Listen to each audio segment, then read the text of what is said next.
আমার হাজব্যান্ড আমাকে এসে বলছিল তার ছোটোবেলার বান্ধবী সে বিয়ে করবে, তার ইচ্ছা পূরণ করার জন্যই আমি তাকে বিয়ে দিছি নিজে ইচ্ছাকৃতভাবে। আমার যদি এখন 4টা মেয়ে থাকতো, আমি কি ওই মেয়েগুলোরে পালতাম না? তো যে ব্যক্তি 4টা মেয়েরে পালতে পারে সে কি 2টা বউ পালতে পারবে না? ওগুলোও মেয়ে, এই 2টাও তো মেয়ে। আমি তাকে ভালোবাসি, ভালোবাসার টানে আমি সতীন দেখেই সতীনের সংসারে আসি। আপনাকে যদি না রাখতে চায় তখন আপনি কি করবেন? যত যাই হোক আমি তো থাকবোই, ওটা আমার সতীনের পায়ে ধরে হোক, হাতে ধরে হোক, যেমনি হোক। এই মেয়েটা যা করলো তা বাংলাদেশের ইতিহাসে সত্যি নজিরবিহীন ঘটনা। নিজের স্বামীকে, হ্যাঁ নিজের স্বামীকেই বিয়ে করিয়ে দিল তার পুরনো প্রেমিকার সাথে, শুধু তার স্বামীকে খুশি রাখতে। ভালোবাসা কি এমনও হয় সমাজে যখন সবাই পরক্রিয়ার ভয় দেখায় তখন সে দিল ভালোবাসার নতুন সংজ্ঞা। শুনুন তার মুখেই এই অবিশ্বাস্য গল্প। আমাকে প্রথম বলছিল যে আমার একটা ছোটোবেলার বান্ধবী আছে, তো ওই আগে ওর সাথে আমার রিলেশন ছিল, তো ওই এখন আসতে চায়, তো তুমি কি কও, আমাকে বলছিল। তা আমি বলছিলাম যদি ভালো হয় তাহলে তো নিয়ে আসা যায়, আমার ঘরে থাকবে আর আমি সেরকম করে রাখবো। তো ওই বলছিল যে তুমি কি মেনে নিতে পারবা? তা আমি বলছি হ্যাঁ, আমি বলছি হ্যাঁ। পরে ওই ওই আমার কথা রেখে ওকে বলছিল যে আমার বউ মানছে, তুমি কি আমার ফ্যামিলিতে আসবা? পরে ওই বলছে যে আমি দেখি, আমার টাইম লাগবে একটু। যে আপনার কখনো মনে হয় না যে আমার স্বামীর ভাগ আমি অন্যকে দিব, এটা কখনো ফিল হয়েছে নাকি? না, এটা ফিল হয় নাই। কেন? ঘরে ঘরে এখন পৃথিবীর সবাই সব কিছু ভাগ দিতে চায়, কিন্তু স্বামীর ভাগটা দিতে চায় না, কিন্তু আপনি সেই ক্ষেত্রে কেন ব্যতিক্রম? আমি ব্যতিক্রম, আমি সব মেয়েদের থেকে আলাদা একটা মেয়ে, বুঝছেন? মানে বলতে গেলে সরল সোজা আমি মানুষটা, আমি ওরকম হিংসা বিদ্যা কিছু বুঝিও না যে একটা মেয়ে আমার ঘরে আসলে পারে অশান্তি করবে না কি করবে, এগুলো নিয়ে আমি কোনো সময় ভাবিও নেই। এই ধারণাতেই আমি মনে করেন যে আমি ওকে আনছি। আর এটা 4টা বিয়ে করার আছে, ইসলামিক অনুযায়ী আছে, সেজন্যই মনে করেন আমি ইচ্ছাকৃতভাবে ওকে নিয়ে আসছি ইসলামিক অনুযায়ী। আপনার কি মনে হয় যে আপনার ফিউচারে যে আপনার কোনো বাধা আসবে না এই সতীনের দ্বারা, এটা কি আপনি মনে করেন? হ্যাঁ, এটা জীবনেও মনে করি না যে আমার সতীন এরকম কাজ করবে, এটা মনে করি না। আর আপনার এই বিয়েটা করে আপনার কি লাভ হয়েছে? আমার লাভ বলতে কি যে আমি অনেক অসুস্থ হই, অসুস্থের সময় ওই আমার পাশে থাকে, আবার হলো আমার হাতে পাতে কাজ করে আমার সাথে। আমি একান্ত বেড়াতাম আগে, তো আমার স্বামী সময় পায় না, আমার একা একা বাজার করা লাগে, সেই টাইমটুকু ওর সাথে করে বাজার করি। আবার আমি অনেক বোরিং ফিল করি একা একা বাসায় থাকতে, তো ওই আমার সাথে বাসায় থাকে। তো এইগুলো হিসেবে মনে করেন যে আমি সুখী আমার। হ্যাঁ, আরেকটা জিনিস জানতে চাই, সেটা হচ্ছে যে যখন রাতে আপনার স্বামী একদিন করে একজনকে টাইম দেয়, যেই রাতে আপনার কাছে থাকে না স্বামী, সে রাতে আপনি কিভাবে কাটান? সে রাতে আমি কিভাবে কাটাই বলতে গেলে মানে আমি তো একটু তাড়াতাড়ি ঘুম আসে, আমি একটু ঘুম পাগল, বুঝেছেন? তো আমি ওই রাতে তাড়াতাড়ি ঘুম আসে যায়, ওটা বোঝেন নাই, ঘুম আসে যায়। আমরা সবাই জানি পৃথিবীর সব মানুষ সব কিছু সহ্য করতে পারে, নিজের স্বামীকে অন্যর কাছে বা অন্যর সঙ্গে থাকবে এটা কখনোই কেউ সহ্য করতে পারে। আমি মনে করি কি বুঝছেন, যে হলো আমার সাথে সারাটাক্ষণ ওই আমার সাথে কাজ করতেছে, আমার সাথে মিশতেছে, আমার সাথে চলতেছে, ফিরতেছে, খাইতেছে, সব সময় তো আমার সাথে। আর 6 ঘন্টা নাই হলো 12 ঘন্টায় ধরেন, সে একান্ত আমার স্বামীকে দিলে তো আমার কোনো যায় আসে না, কারণ আমার টাইমটুকু হয় যে আমি অসুখ বিসুখ থাকি, সেই কিন্তু আমাকে টেক কেয়ার করতেছে। এই টেক কেয়ারটা কিন্তু ঢাকা শহরে কেউ করবে না আমার জন্য, আমার করবে কেউ করবে না, তো ওই করতেছে। ওই যদি আমার জন্যই মনে করেন এতটুকু করে, আমি এটুকু আমার কাছে কিছুই না, এটুকু কিছুই পড়ে না আমার কাছে, আমি এটুকু করতে পারবো ওর জন্য। একটু আর একটা জিনিস জানতে চাইবো, সেটা হচ্ছে যে বর্তমানে অনেক ফ্যামিলিতে দেখা যায়, ঠিক আছে, যে এক বউ সামাল দিতেই খুব হিমশিম খেয়ে যায়, সেক্ষেত্রে আপনার জামাই 2টা বউ কীভাবে সামাল দেয়? ঝগড়াঝাটি এরকম কিছু হয় না? না, আমাদের ফ্যামিলির ভিতরে এসব কোনো কিছু হয় না, আমরা দুইজন একবারেই মিল, বোন বান্ধবী বেস্ট ফ্রেন্ড 3টাই, আমাদের ভিতর কোনো ক্যাসাল নাই। এই যে আসছে সংসারে আসছে এ পর্যন্ত কোনো ক্যাসাল নেই, কারণ আমার সংসারের অর্ধেক কাজই ওই করে, অর্ধেক কাজই ওই করে, খালি আমি রান্নাটুকু করি, এই রান্নাটুকুই আমার কাজ।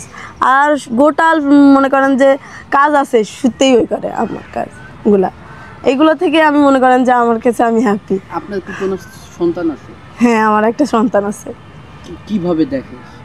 সে মায়ের মতনই দেখে, সে আমার ছেলেকে অনেক আদর করে, সে অনেক টেক কেয়ার করে, সে গোসল করায়, সে খাওয়া দাওয়া দেয়, সে ঘোরায়, মানে তার উপরেই সব কিছু।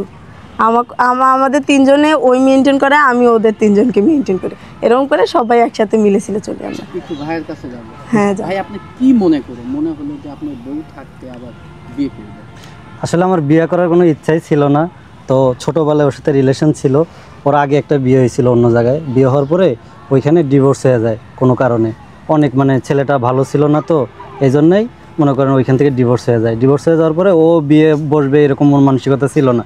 তো হঠাৎ করে অনেক বছর পরে ও নিজে আমাকে নক দিছে, নক দেওয়ার পরে কথা বলতে বলতে ভালো লাগা সৃষ্টি হয়েছে। পরে আমি আমার ওয়াইফকে জানাইছি যে ছোটোবেলায় আমার একটা বান্ধবী ছিল, আমার ক্লাসমেট, আমরা একই এলাকায় বড় হয়েছি, তো ও আমাদের ফ্যামিলিতে আসতে চাচ্ছে বা আমি আনতে চাচ্ছি, তুমি কি বলো?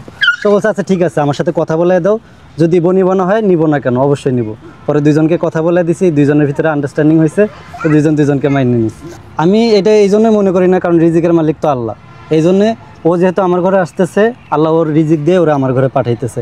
আর সবচেয়ে বড় কথা, আমার যদি এখন 4টা মেয়ে থাকতো, আমি কি ওই মেয়েগুলারে পালতাম না? তো যে ব্যক্তি 4টা মেয়েরে পালতে পারে, সে কি 2টা বউ পালতে পারবে না? ওগুলাও মেয়ে, এই 2টাও তো মেয়ে। এই জন্যে আর কি ওই চিন্তাটা আমি কখনো করি নাই। আমি যা খাই ও তা খায়, ও তা খায়, আমি সবাই মিলে দিলে একসাথে। না এরকম না, আমরা যেটা রুলস করে নিছি একদিন করে, এটার বাইরে ওরা কখনো যায় না, এই পর্যন্ত যায় না আর কি। ভবিষ্যতে কি এরকম থাকবে? ভবিষ্যতে আসলে এটা আমাদের বলেই নেওয়া আছে শুরুতে যে এর ব্যতিক্রম আমরা করব না কখনো, যত যাই হয়ে যায়।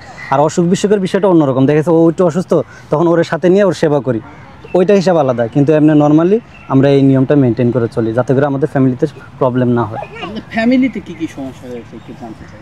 আমার ফ্যামিলি থেকে তেমন কোনো ঝামেলা হয় নাই, যেহেতু আমার বাবা নেই, আমার মা আছে, বাবা অনেক আগে মারা গেছে। তো এই জায়গা থেকে আমার মা আর কি তেমন কিছুই করে নাই, ঝামেলা করে নাই, বলছে ছেলে করছে আর কি করব। আর ওর ফ্যামিলি থেকে সবাই মেনে নিছে, মানে আমার বড় বউর ফ্যামিলি থেকেও মোটামুটি সবাই মেনে নিছে, কিন্তু ছোটো বউর ফ্যামিলিতে একটু ঝামেলা হচ্ছে। তো ইনশাল্লাহ তারাও হয়তো অতি শীঘ্রই মেনে নিবে। এর মধ্যে কি পেলেন যে একটা বিবাহিত ছেলের কাছে আপনি আসবেন? কারণ আমি ওর অনেক ভালোবাসি। ওর যদি আরো 10টা বউ থাকতো তাও আমি আসতাম, কারণ আমি দেখে শুনে আসছি যে ওর বউ আছে, বাচ্চা আছে, আমি সবকিছু মাইনেই আসছি। একটা সিঙ্গেল ছেলের কাছে গেলে যে আমি সুখে থাকতাম তাও কিন্তু গ্যারান্টি নেই। একটা সিঙ্গেল ছেলে যে ভালো হয় এটার কোনো গ্যারান্টি নেই। কিন্তু ওরে আমি ছোট থেকে দেখছি, ওর সাথে খেলছি, ওর সাথে স্কুলে গেছি, ও কতটা ভালো আমার এলাকার মানুষ জানে, আমার ফ্যামিলি জানে, আমি জানি। সব কিছু মিলে আমার কাছে মনে হচ্ছে ওর চাইতে ভালো আর কারো আমি পাবো না আমার লাইফে, তো ওর কাছেই আসছি। আপনি তো ইতিহাস তৈরি করেছেন, আপনি কি জানেন? জানি না ইতিহাস কি না, তবে আমি অনেক ভালোবাসি, আমার ভালোবাসা টানি আমি আসছি। আপনার কি মনে হয় যে এই সংসার কোথায় গিয়ে ঠিকবে? আপনার কোথায় কি মনে হয়? কোথায় গিয়ে ঠেকবে জানি না, তবে আশা আছে মৃত্যু আগ পর্যন্ত ওর সাথেই থাকবো, যত যাই হোক। যে কখনো যদি আপনার এই সতীন বলে আমার ছেলে আছে আমি আবেগে পড়ে তোকে নিয়েছিলাম, আমার হাজবেন্ড বলেছিল, ওই মুহূর্তে আপনি কি করবেন? ওর পায়ে ধরে রইলাম থাকবো। আপনাকে যদি না রাখতে চায় তখন আপনি কি করবেন? যত যাই হোক আমি তো থাকবোই, ওটা আমার সতীনের পায়ে ধরে হোক, হাতে ধরে হোক, যেমনি হোক। আপনি একটা ম্যারিড ছেলেকে বিয়ে করেছেন, আপনি পরে কেউ করলেন না, কারোর সঙ্গে দিলেন না, এই বিষয়টা আপনি কিভাবে দেখেন? পরকীয়া লিপ্ত, কারণ আমার কাছে মনে হয়েছে যে না, এগুলো করার চাইতে একটা বিয়ে করা ভালো, তো ওইটা মনে করে আমি বিয়ে করছি। আর পরকীয়ার হিসাবটা হয়েছে কি, যে মানুষ 2টা বিয়ে সহ্য করতে পারে না, কিন্তু 10টা পরকীয়া সহ্য করতে পারে। এটা হচ্ছে এখনকার সমস্যা। এখন আমার হাজব্যান্ড একটা বিয়ে করছে দেখে আমার হাজব্যান্ডের মানুষ খারাপ কয়। এখন যদি আমার হাজব্যান্ড বউ রেখে যদি 10টা পরকীয়া করতো, মানুষ খারাপ বলতো না। আচ্ছা আপু একটু জানতে চাইবে এই জায়গায়, যে আপনার হাজব্যান্ড যদি বলে যে আমি আরেকটা বিয়ে করব, তখন কি করবে? অবশ্যই রাজি হব। সে যদি চায় যে আরেকটা বিয়ে করবে, আমিও রাজি, আমার সতীনও রাজি। আমার সতীনও বলছে কোনো সমস্যা নেই, সে যদি রাখতে পারে, আমরা কি লেগে মানতে পারবো না? আমরা মানতে পারবো না, কোনো সমস্যা। তখন কিভাবে ঘুমাবেন? তখনও সেম, এখন যেভাবে, তখন 3 দিন 2 দিন পরে পামু। এটাকে তখন আপনার মেন্টালি কি এক্সপেক্ট করবে? অবশ্যই, কেন? আপুর কাছে সেম প্রশ্নটাই, যে আপনার হাজবেন্ড যদি বলে আমি একটা বিয়ে করব, আরো 2টা করব, তখন কি করবেন? যে মেয়ে একটা দিতে পারে সে মেয়ে 3টেও দিতে পারে, এটা কোনো ইয়ের ভিতরে পড়ে না, বুঝলেন নাই? সেক্ষেত্রে কি আপনার হাজবেন্ডকে ছেড়ে চলে যাবে? না, যদি 10টাও বিয়ে করে, আমি কাকুলি আমি এখান থেকে নড়বো না। ওর জায়গাতেই থাকবো। তার মধ্যে কি আছে একটু জানতে চাই। তার ভিতর কি আছে তা জানি না, কিন্তু আমি ওকে ভালোবেসে বিয়ে করছিলাম, এটা সত্যি।